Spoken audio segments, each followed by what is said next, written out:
Hi viewers, VRX77. This is my YouTube channel. Please watch and subscribe. Press the bell icon to get more videos. నా content నచ్చినట్లయితే like చేయండి, మీ బంధుమిత్రులకు share చేయండి. గత 8 రోజుల నుంచి మనము యుద్ధం విషయం లోపల మాట్లాడుకుంటున్నాం కదా, వార్ రూమ్ ఏర్పాటు చేసుకున్నాం కదా. 8 డేస్ నుంచి ఇజ్రాయెల్ ఇరాన్ పైన అటాక్ చేస్తుంది కదా. యుద్ధం ఇప్పుడు పీక్ స్టేజ్కి చేరుకుంది. ట్రంప్ రీసెంట్గా ఒక స్టేట్మెంట్ ఇచ్చాడు, 2 వారాల వరకు నేను తటస్థంగా ఉంటానని చెప్పేసి, ఆ తర్వాత నేను విజృంభిస్తానని చెప్పేసి. అప్పటి వరకు మొత్తము ఇజ్రాయెల్ అంతా కాలి బూడిదైపోతుంది. ఎందుకంటే ఇజ్రాయెల్ చిన్న దేశం, జనాభా పరంగా చిన్నది. ఇరాన్ పెద్ద దేశం. దానికి వెనుక నుంచి Russia, north Korea, China support చేస్తున్నాయి. వాళ్ళ దగ్గర వెపన్స్, ఆయుధాలు ఎక్కువగా ఉన్నాయి. మరి అది కంటిన్యూస్గా ఈ 2 వారాల లోపల ఇజ్రాయెల్ మొత్తం భూస్థాపితం చేస్తుంది. ఎందుకంటే ఇజ్రాయెల్ చిన్న ప్రాంతము, తక్కువ జనాభా ఉన్నది. ఈ ప్రజెంట్ వాళ్ళు హౌతీలతోని, తర్వాత ఈ హమాస్ వాళ్ళతోని, పలస్తీన్ వాళ్ళతోని పోరాడి వాళ్ళ ఉన్నటువంటి ఒక వెపన్స్ సిస్టమ్ అంతా వాళ్ళ దగ్గర ఖాళీ అయిపోయింది. మరి 2 వారాలకు సరిపడా వెపన్స్ వాళ్ళ దగ్గర లేనట్టు విషయం అవగతం అవుతుంది. మరి ట్రంప్ అప్పటి వరకు వేచి చూస్తే ఇజ్రాయెల్ కాస్త బూడిదైపోయేటువంటి ఆస్కారం ఉంది. కాబట్టి త్వరితగతిన అతను స్పందించి ఇజ్రాయెల్కు హెల్ప్ చేసి ఈ ఇరాన్ పైన దాడి చేసేటువంటి సన్నద్ధత అతను చేయాలి. లేకపోతే ఇజ్రాయెల్ ప్రపంచ పట్టణంలో నుంచి లేకుండా పోతున్నటువంటి విషయం అర్థమవుతుంది. ఎందుకంటే ఆల్రెడీ అది గత 2 సంవత్సరాల నుంచి యుద్ధంలో ఉంది. మరి ఇప్పుడు ఇరాన్తోని యుద్ధంలో ఉంది. మరి వాళ్ళ దగ్గర కూడా మరి నిల్వలు ఉండాలి కదా, ఆయుధాలు నిల్వలు ఉండాలి కదా. ఎంత సపోర్ట్ చేసినా మ్యాన్ పవర్ ఉండాలి కదా. ఇరాన్ దగ్గర పెద్ద ఎత్తున సైన్యం కూడా ఉంది వాళ్ళ దగ్గర. ఏంటంటే వాళ్ళ దగ్గర ఫైటర్స్ ఒకటే లేవు ఇరాన్ దగ్గర. మరి ఇట్లాంటి సమయం లోపల చేతులు కాళ్ళక ఆకులు పట్టుకుంటా అంటే సందంగా ఉంది ఇప్పుడు ట్రంప్ యొక్క నిర్ణయం. త్వరితగతిన ఇజ్రాయెల్కి సహాయం, యుద్ధ ప్రాతిపదికన ఇజ్రాయెల్కి సహాయం చేయాలి. అదేవిధంగా మనకు కూడా కార్గిల్ సమయం లోపల ఇజ్రాయెల్ మనకు హెల్ప్ చేసింది. కాబట్టి విషయాలన్నీ పక్కన పెట్టి ఇజ్రాయెల్కి మనం ఇమ్మీడియట్లీ మన మోరల్ సపోర్టు, దానికి లాజిస్టిక్ సపోర్టు మనం అందించాలి ఇజ్రాయెల్కి.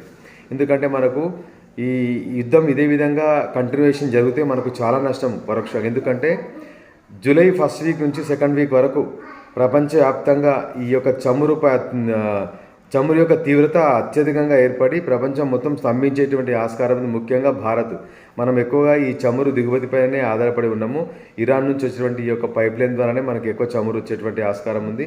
రష్యా నుంచి చమురు మనం కొంటున్నాం, కానీ అది దూరం అవుతుంది, చాలా దూరంతో కూడుకున్న వ్యవస్థ. అక్కడ నుంచి చమురు నిల్వలు మనకు రావాలంటే చాలా నెల రోజుల సమయం పట్టేటువంటి ఆస్కారం ఉంది. ఏ దేశమైనా సరే 15 రోజులు 20 రోజుల కంటే ఎక్కువ చమురు నిల్వలు మెయింటైన్ చేయదు. యుద్ధం ఇదే విధంగా కొనసాగితే పశ్చిమాసియాలో కానీ యూరోప్లో కానీ ఈ చమురు కొరత అనేది ఏర్పడి ప్రపంచం మొత్తం స్తంభించేటువంటి ఆస్కారం ఉంది. అదేవిధంగా చమురు కొరత ఒక్కటి ఏర్పడితే చాలు, దేశంలో కూడా ద్రవ్యోల్బణం విపరీతంగా పెరిగిపోతుంది. నిత్యావసర సరుకులు మొత్తము అడుగంటిపోతాయి, వాటి యొక్క రేట్లు విపరీతంగా పెరిగిపోతుంది. పరోక్షంగా ఈ యుద్ధం అన్ని దేశాలకు నష్టమే. కాబట్టి త్వరితగతిన సంధి అన్న చేకూర్చాలి. లేకపోతే ఇరాన్ను ఈ యొక్క ఎన్పిటి పైన, న్యూక్లియర్ ట్రీటీ పైన సైన్ అన్న చేయించాలి. అమెరికా ఇట్లా 2 వారాలు నేను వేచి చూస్తాను, తటస్థంగా ఉన్నటువంటి గొడవ భూమి మీద పిల్లి లాంటి వ్యవహారం చేసి ఇట్లా అమెరికా వెనక్కి తప్పించుకోవడం అనేది సమంజసం కాదు. ఎందుకంటే ఇజ్రాయెల్ని ఉసిగొల్పింది అమెరికానే. మరి తీరా యుద్ధము పీక్ స్టేజ్కి వచ్చేసరికి నేను 2 వారాలు నేను స్టేట్మెంట్ ఇస్తా, 2 వారాలు తటస్థంగా ఉంటా, తర్వాత నేను భీషణ ప్రతిజ్ఞ చేస్తా అని చెప్పేసి ఏదో మన మహాభారతంలో ఉంటాడు కదా ఆయన, ఎవరు అతను, శిఖండితోని వాటు యుద్ధం చేస్తాడు, వారి పేరు నోటికి రావట్లేదు. అట్లా ఉన్నటువంటి ప్రగల్భాలు పలుకుతున్నట్టు అనిపిస్తుంది. ఎందుకంటే వెనక నుంచి ట్రంప్ కూడా ఖులేఆమ్ చైనా, తర్వాత అజర్బైజాను, నార్త్ కొరియా ఇవన్నీ ఇరాన్కు సపోర్ట్ చేస్తున్నాయి. మరి అలాంటప్పుడు నువ్వు కూడా ధైర్యం ఉంటే ముందుకు వచ్చి ఇజ్రాయెల్కి సపోర్ట్ చేయొచ్చు కదా. అది కూడా మన భారత్ కూడా తటస్థంగానే ఉంది. ఇజ్రాయెల్కి సపోర్ట్ చేస్తుందో ఇంకా అర్థమవుతలేదు.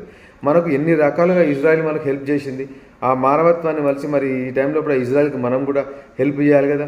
ఈ మోడీ గారు కూడా ఒక స్టాండ్ మీద ఉండాలి. తను కూడా ఇజ్రాయెల్కి హెల్ప్ చేస్తా అని చెప్పేసి ఓపెన్గా స్టేట్మెంట్ ఇవ్వాలి. ఇంకా జరిగేది ఎట్లాగో జరుగుతుంది కదా, అంతే కదా. కులమతాల విద్వేషంతో, మతాల మధ్య చిచ్చుతోని, అణుబాంబుల విషయంతో, ఏదో విషయంతో యుద్ధం అయితే స్టార్ట్ అయిపోయింది. ఇది ఆగేటువంటి ఆస్కారం కనిపిస్తలేదు. ఇంకా రానున్నటువంటి సంక్షోభం తీవ్రంగా అనిపిస్తుంది. ముఖ్యంగా ఫస్ట్ ఆఫ్ ఆల్ ఈ యొక్క చమురు కొరత అనేది తీవ్రంగా ఉంటుంది. ప్రపంచ దేశాలు మొత్తం స్తంభించిపోతాయి. ఈ వ్యవస్థల నుంచి బయటపడాలంటే ఇప్పుడు యుద్ధానికి ఆపాలి. యుద్ధము సంధి అన్న చేకూర్చి ఇద్దరి మధ్యలో ఈ ఇరాన్ను ట్రీటీ లోపల సంతకం చేయించాలి. కానీ తప్పించుకునేటువంటి ప్రయత్నం అమెరికా చేస్తుంది. అమెరికా ఎప్పుడు కూడా ఈ గోడ మీద పిల్లి వ్యవహారమే. 2 దేశాల మధ్య యుద్ధాలు పెట్టి ఆయుధాలు అమ్ముకునేటువంటి దుర్ధనీతికి ప్రవర్తిస్తుంది అమెరికా. ఇట్లాంటి విషయాలు కూడా జాగ్రత్తగా ఉండాలి. ప్రపంచం మొత్తం ఏమైపోతుందో యుద్ధం ముంగిట్లో ఉన్నాము. అందరూ ఆచితూచి వ్యవహరించాలి. అన్ని దేశాల అధికారులు